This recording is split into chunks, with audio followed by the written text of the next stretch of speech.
अस्सलामुअलैकुम। एक शख्स जिसका ताल्लुक बरतानिया से था, 1942 में वो पैदा हुआ, कैम्ब्रिज यूनिवर्सिटी से तालीम का आगाज़ किया और 21 साल की उम्र में वो कैम्ब्रिज यूनिवर्सिटी से पीएचडी कर रहा था। वो फिज़िक्स की तरफ जा रहा था और फिज़िक्स में कोई कमाल करना चाहता था।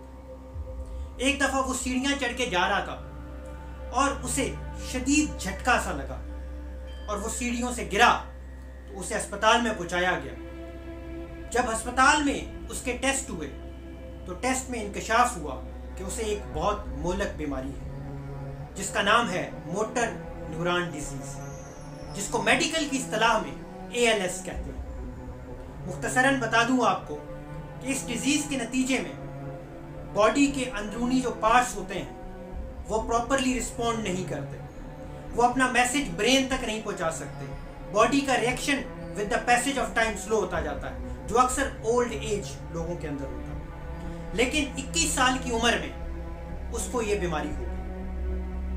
अब 21 साल की उम्र में 1965 के अंदर वो व्हील चेयर पे आ जाता है और डॉक्टर्स कहते हैं कि वो ज्यादा अरसा नहीं रह पाएगा।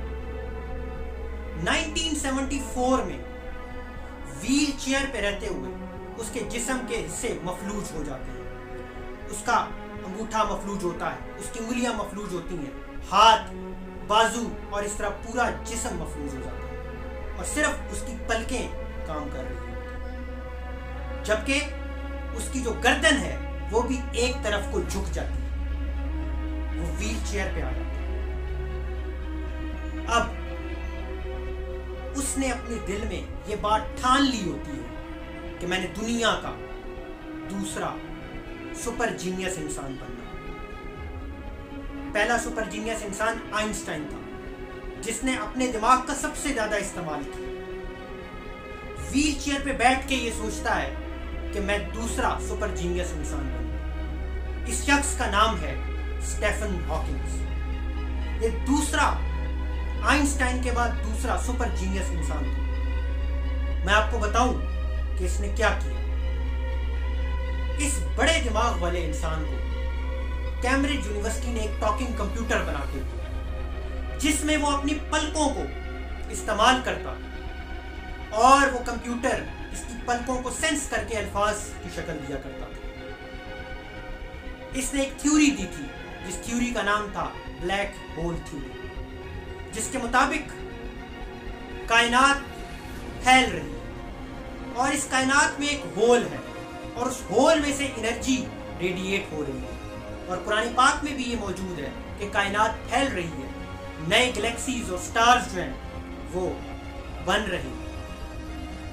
और साइंस जब इस बात को प्रूव कर लेती है तो इस शख्स को ट्रिब्यूट देती है और उन रेडिएशंस का नाम हॉकिंग रेडिएशंस रख दिया जाता है।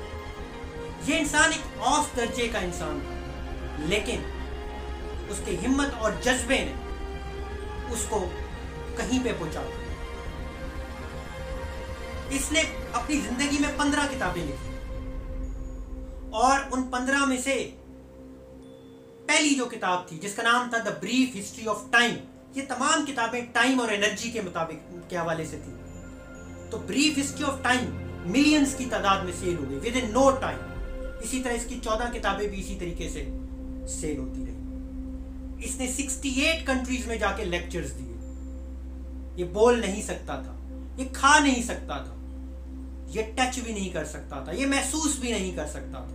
सिर्फ अपनी पलकों से इसने ये सब कारनामे अंजाम दिए। ये शख्स मैसेज है मेरे लिए, आपके लिए और उन सब के लिए जिनका पूरे का पूरा जिस्म सही है। वो 44 साल तक व्हील चेयर के ऊपर रहा और उसने कमाल कर दिखाया। तो आप क्यों नहीं कुछ कर सकते? आप सब कुछ कर सकते हैं। आपके लिए पूरी कायनात खुली। वो तो उस ब्लैक होल को नहीं देख सकता, उसकी रेडिएशंस को भी शायद वो महसूस नहीं कर सकता। आप तो कर सकते हैं, आप तो जरूर कर सकते हैं। वो ब्लैक होल के अंदर नहीं जा सकता, आप तो वो भी जा सकते हैं। उस शख्स की जिंदगी मिसाल से कम नहीं। आप कुछ भी कर सकते हैं। उसकी जिंदगी ये बताती है कि आप कुछ भी कर सकते हैं, आप कुछ भी बदल सकते हैं। आप नाकामी को कामयाबी में बदल सकते हैं, आप माजूरी को सेहत में बदल सकते हैं, आप गुर्बत को अमारत में बदल सकते हैं। स्टीफन हॉकिंग के पास कुछ भी नहीं था सिवाय पलकों के, लेकिन उसने बहुत कुछ करके दिखा दिया। जबकि हमारे पास तो सब कुछ है, हम तो कुछ भी कर सकते हैं। अगर स्टीफन हॉकिंग्स को देखें और खुद को देखें तो फिर सोचिए कि अगर हम अल्लाह ताला की नेमतों से फायदा नहीं उठा रहे तो हम बदकिस्मत इंसान हैं।